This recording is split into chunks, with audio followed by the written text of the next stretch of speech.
Chers téléspectateurs de GMTV+, vous êtes toujours dans le bœuf politique qui reçoit aujourd'hui Sébastien Périmoni, auteur de ce livre « Voir l'Afrique avec les yeux du futur ». Et pour lui, ce futur-là sera forcément un radieux. Pour moi, originaire d'Afrique, j'attends de voir.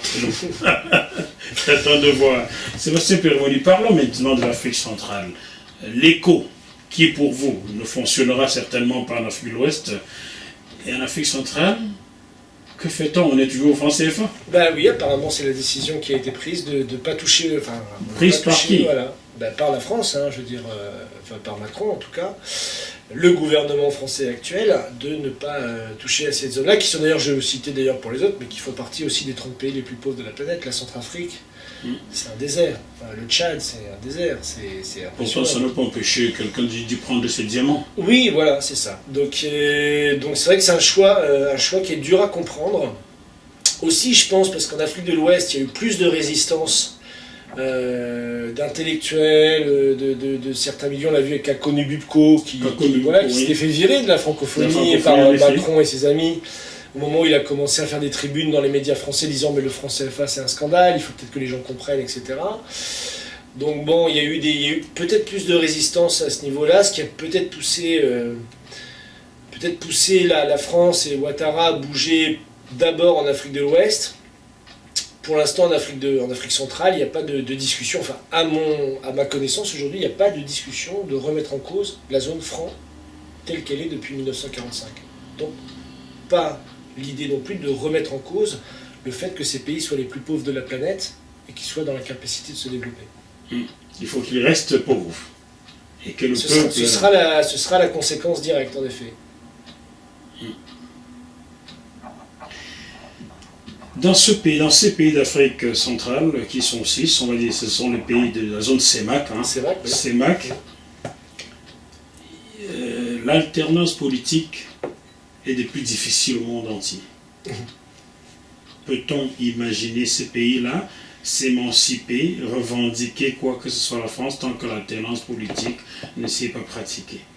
Non, c'est très difficile. C'est des situations qui sont un peu, je dirais, qui sont un peu impossibles. C'est-à-dire que s'il n'y a pas une rupture, comme on l'a vu au Burkina Faso par exemple, où le président, si je ne me trompe pas, qui avait assassiné le précédent, ou Blaise Compaoré qui avait assassiné Thomas Sankara. Sur ordre de la France.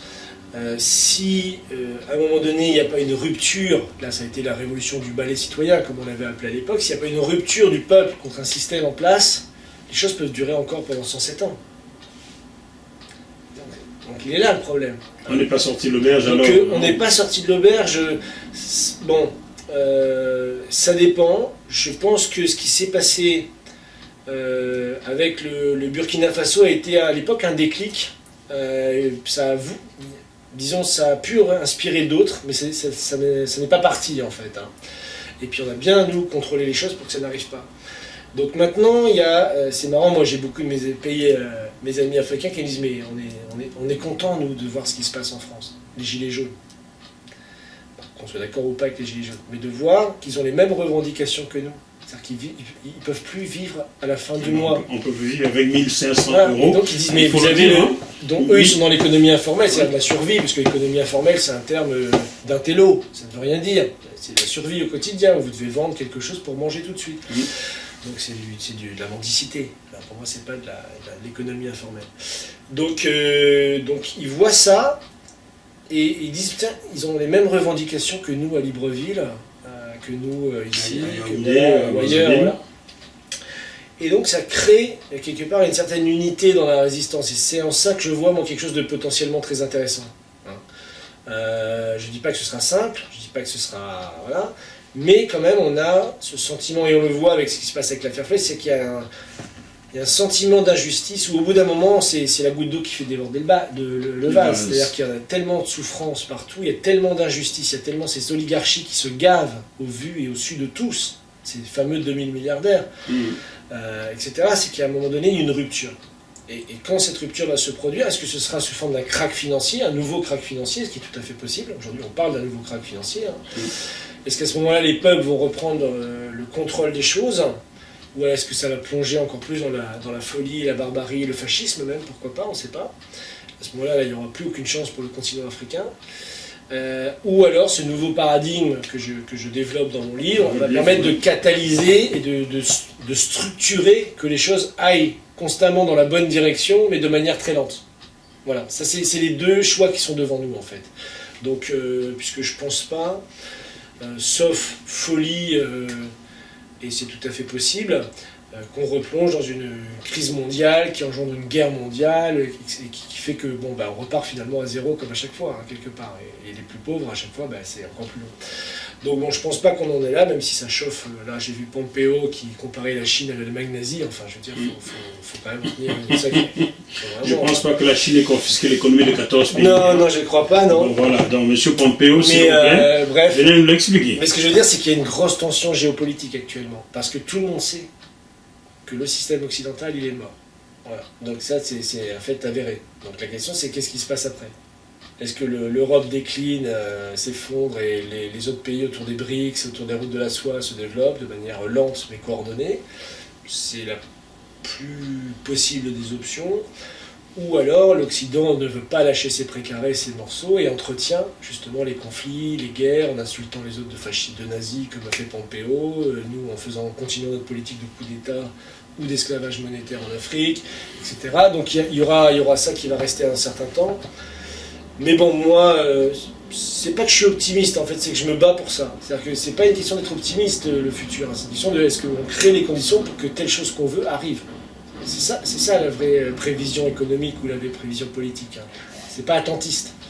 Donc il faut se battre pour ça, il faut que les pays africains se battent pour ça, retrouver leur souveraineté. Je pense que maintenant c'est quand même assez compris dans la jeunesse africaine. Il y a beaucoup de débats autour de ça, j'ai vu je ne sais combien de conférences pendant le confinement avec l'économiste Ndongo Samba Sylla, Fanny Pigeot qui ont écrit un livre sur le franc CFA, Kakono Bubko. Voilà, que je salue, que j'attends toujours. Parce que il y en a plein, ils ont fait des trucs sur Zoom, il y avait des conférences dans tous les sens où les jeunes discutaient de ça, donc il y a une éducation qui se met en place autour de ces questions-là aussi. Donc ce sera déterminant cette éducation, cette compréhension des choses. Sébastien Périmoni, on pourrait vous qualifier de Don Quichotte. D'où vous vient cette envie d'être le défenseur de la cause africaine ? Disons, le slogan de mon site, c'est « Pour l'avenir de l'Afrique, pour l'honneur de la France ». C'est-à-dire que moi je suis français, donc je ne vais pas m'ingérer en Afrique. Voilà. Mais je pense que notre pays, la France, a fait énormément d'erreurs en Afrique. Évidemment, je ne reviens pas sur la période coloniale. Beaucoup de bêtises. D'ailleurs, j'accuse la France d'être responsable du génocide Bamileke qui a tué mes grands-parents. C'est une réalité. Je sais qu'on va me créer tous les ennuis parce que j'ai parlé en France, mais je le dis, c'est la vérité. Il faut le dire, bien sûr. Ouais. Donc il y a eu tout ça, donc, et je pense que moi, ce qui m'intéresse dans le combat que je mène pour l'Afrique, c'est non seulement de dire la France, entre guillemets, la France a fait des erreurs, a fait des crimes en Afrique, mais il faut aussi que les Africains sachent qu'il y a toujours eu en France aussi des gens qui se sont battus contre les impérialistes. Il y a l'abbé Grégoire. Les gens connaissent très peu l'abbé Grégoire, qui est un abbé français, qui a été le premier à abolir l'esclavage au moment de la Révolution française. Donc il y a toujours eu des abolitionnistes, des humanistes en France, depuis toujours. Vous, hein. Voilà. Si on veut considérer que c'est de l'humanisme, oui. Comme ma feu épouse Daniel. Par exemple, c'est-à-dire qu'il y a toujours eu des humanistes en France qui se sont battus contre le fait qu'on traite un autre être humain de manière inférieure. Voilà. Et on l'a vu même pendant la Seconde Guerre mondiale, où entre nous, on s'entretuait, on se traitait, on exterminait les juifs, les handicapés, les tziganes, et même entre nous, on a fait ça, si vous voulez, c'est horrible. La folie, quoi. Donc on est dans la folie. Et donc je pense que l'humaniste, oui, il transcende le clivage colonisateur, esclavage, colon, etc., noir-blanc. Il voit justement qu'à toutes les époques, il y a eu des humanistes qui se sont battus contre des oligarchies, qui, elles, ont toujours essayé de maintenir l'homme à l'état de bête sauvage. C'est marrant parce que je discutais avec... ça m'a vraiment frappé, avec quelqu'un de la Banque africaine de développement. Et il me racontait ses parents, au début du XXe siècle, ses grands-parents, plutôt rien grands-parents, début du XXe siècle, on leur tapait sur la tête dans les cours de récréation pour pas qu'ils parlent leur dialecte. Il fallait qu'ils apprennent le français. C'était la mission civilisatrice de la France. Mais j'ai vécu cela. Moi, je suis encore jeune, j'ai vécu et cela. vous aussi, jusqu'à votre époque, voilà. On leur tapait sur la tête. Il ne faut pas parler ton dialecte, etc. Tu apprends le français, le beau français de l'aristocratique. Hein. Et au Gabon, on allait jusqu'à dire aux jeunes Gabonais, vous êtes bêtes parce que vous mangez du manioc. Voilà. Il fallait amener les jeunes Gabonais à manger du pain fabriqué avec du blé qui vient de France. Oui, bien sûr. Comme ça, l'économie française fonctionne bien, son blé passe, et le manioc gabonais entier. Les jeunes Gabonais, les jeunes Camerounais ou quoi, mangez votre manioc, c'est meilleur que le pain. D'accord. Voilà. Et donc ce qui est marrant, c'est qu'il me racontait ça, et j'étais en train. Moi, je conseille vraiment aux gens de lire un livre qui s'appelle Parler croquant. Parler croquant. De Duneton. Et où il explique qu'en France, au même moment, 80% des enfants, vous savez, c'est la République de l'époque, hein, mission civilisatrice de la France, etc. Donc au même moment, 80% des enfants français ne parlent que leur dialecte. Moi-même, ma grand-mère, encore aujourd'hui, elle ne parle que picard, qui est du français ancien, très ancien. Donc à l'époque, et on tape sur la tête de nos enfants français pour qu'ils arrêtent de parler leur dialecte et qu'ils apprennent le français de cours aristocratiques parisiens, etc. Donc ça, au même moment, sur les deux peuples, on leur impose de rompre avec leur terroir, avec leur culture, avec leur belle langue, parce que souvent, en plus, c'était des langues beaucoup plus belles et beaucoup plus riches que le français de cours, académique. Donc ça m'a frappé, en fait, parce qu'on voyait que des deux côtés, c'était le même principe qui était imposé à la population. C'est-à-dire que non, on ne va pas exagérer, mais les Français, au XIXe siècle, au moment où on est en pleine colonisation brutale contre les peuples africains. Les Français, disons les travailleurs français au XIXe siècle, vous lisez Zola, hein, il suffit de relire Zola ou Les Misérables, hein, ont une espérance de vie qui est proche de celle des pays africains aujourd'hui. C'est 35 ans, 30 ans dans le nord où je viens, dans les mines c'était encore moins. C'est que les gens sont un troupeau de bétail. À 10 ans, l'enfant et l'enfant travaille dans les mines. Donc vous voyez que c'est cette histoire commune qu'il faut qu'on partage. Et c'est là où on pourra gagner, pas en s'opposant les uns aux autres. Et je crois que l'humanisme décèle ces choses-là, ou les voit, pour créer plus d'harmonie, plus d'unité entre les peuples, plutôt que de se reprocher finalement les erreurs aux uns aux autres. Voilà. Donc c'est un petit peu ça la démarche que l'on essaie d'avoir.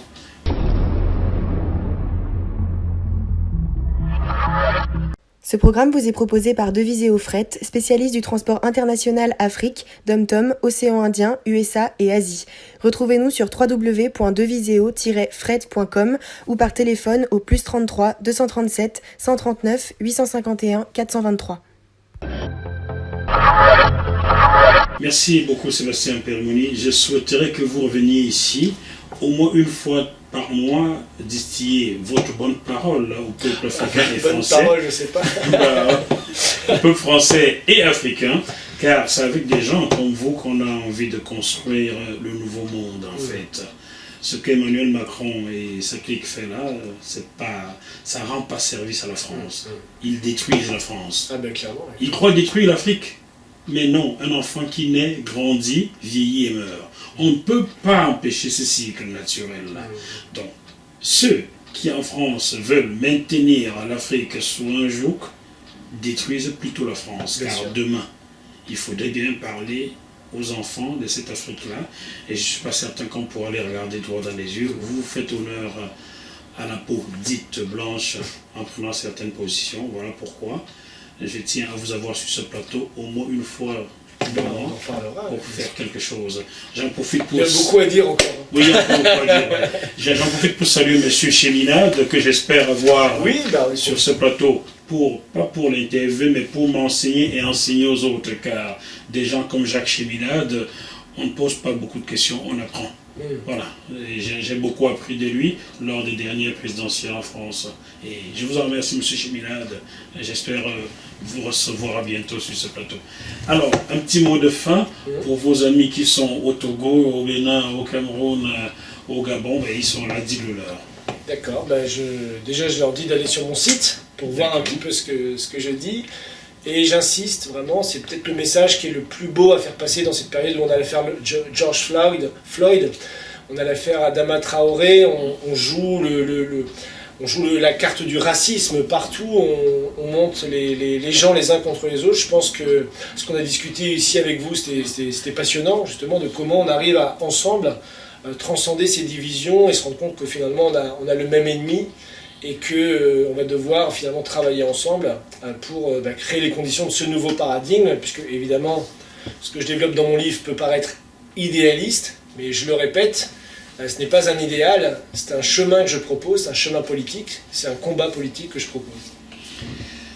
Voir l'Afrique avec les yeux du futur, un livre de Sébastien Périmoni que vous pouvez donc retrouver sur son site, retrouver sur Amazon, un livre que nous, sur JMTV+, vous recommandons, tellement il est riche, rien que la 4e page de couverture parle déjà et va certainement vous édifier. Cette émission a été préparée avec le concours, le grand concours de Pierre Moukoko, auteur de cet autre livre, Relations Afrique-France et les gâchis français, plaidoyer pour un changement de paradigme dans la politique africaine de la France. Je vous recommande également celui-ci, Ils ont vendu mon frère, qui est de moi, oui, avec mon ami Yannick Nambo, dans lesquels vous retrouverez mes discussions avec des personnes comme Michel Rossin, Dominique Strauss-Kahn et même Vincent Bolloré qui n'a jamais voulu discuter avec moi. Il savait ce que j'avais à lui dire. On se retrouve sur ce même plateau avec un autre invité dans quelques jours. D'ici là, malgré la situation compliquée partout, en France, au Togo, au Cameroun, au Gabon, au Congo, un peu partout dans le monde entier, gardons quand même la banane. À très bientôt. Merci. Bye bye. Merci à JMTV+. Continuez de donner la parole à ceux à qui on la refuse.